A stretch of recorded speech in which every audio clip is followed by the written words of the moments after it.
దేశంలోని ప్రతి భూమిని సర్వే చేయాలి కాదు, రీసర్వే చేయాలి. ఆల్రెడీ సర్వే నివేదికలు ఉంటాయి, కానీ రీసర్వే చేయాలి. వాస్తవంగా సర్వేయర్ల కొరత దేశం మొత్తం ఉంది.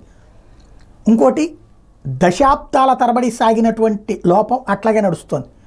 బ్రిటిష్ వాడి భూములని, ఏనాం భూములని, వక్ఫ్ భూములని, దేవాదాయ భూములని, ఇట్లా బోల్డ్ అని ఉన్నాయి. ప్రతి భూమిని ముట్టుకుంటే అదో పెద్ద తలనొప్పి. అందుకని ఎవ్వడు చేయబెట్టి కెలుక్కోడు. కానీ కేంద్రం ఏం చెప్తోందంటే, అట్లాగే లిటిగేషన్స్ కాకుండా ఇప్పుడు మీ పేరుతో ఒక భూమి రిజిస్ట్రేషన్ ఉంది, దాని వరకు రీసర్వే చేసి మీది ఒక మ్యాపింగ్ చేసి మీకు ఇచ్చేయడం, ఇదే రీసర్వే ఉద్దేశం. కానీ దీన్ని ఆంధ్రప్రదేశ్లో ప్రచారం ఏం చేశారంటే భూములు లాక్కోవడానికి అన్నది. ఎందుకు జరిగింది అంటే, ఆ భూ శాశ్వత సురక్ష అంటూ దాంట్లో జగన్మోహన్ రెడ్డి బొమ్మేయడం వల్ల జరిగినటువంటిది. అదే సందర్భంలో ఆ రాళ్ల మీద జగన్మోహన్ రెడ్డి బొమ్మేయడం వల్ల జరిగినటువంటి అది ఖచ్చితంగా తప్పు.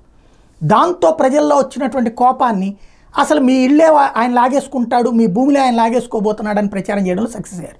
కానీ శాశ్వత సమస్య పరిష్కారానికి అదొక మార్గం. బొమ్మలు వేయకూడదు, కానీ రీసర్వే చేయాలి, ఎవరిది వాళ్ళకి ఇవ్వాలి.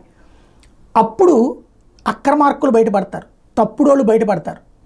అలా చేసి పర్మనెంట్ సొల్యూషన్ తీసుకురావాలన్నది మోడీ సర్కార్ ఈ దఫా. అందుకే ఏం చెప్పారు, రీసర్వే చేసి 3 ఏళ్లలో పూర్తి చేసే రాష్ట్రాలకి 50 ఏళ్ల పాటు వడ్డీ లేని రుణాలు, అంటే ప్రభుత్వం వడ్డీ లేకుండా రుణాలు ఇస్తుంది, కేంద్ర ప్రభుత్వం చూసుకుంటుంది, వివిధ సంస్థల ద్వారా ఇప్పించి వడ్డీ డబ్బులు అది కట్టుకుంటుంది.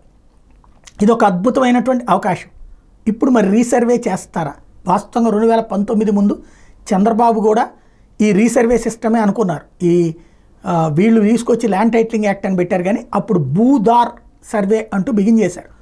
ఒక దాన్ని ఏమంటారు, సింహాచలం దగ్గర ఎక్కడో ఒక ఊరిలో దాన్ని ప్రయోగాత్మకంగా అమలు చేశారు.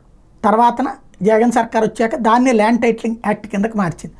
దాన్ని ఇప్పుడు రద్దు చేసినటువంటి నేపథ్యంలో రీసర్వే చేస్తారా, చెయ్యరా?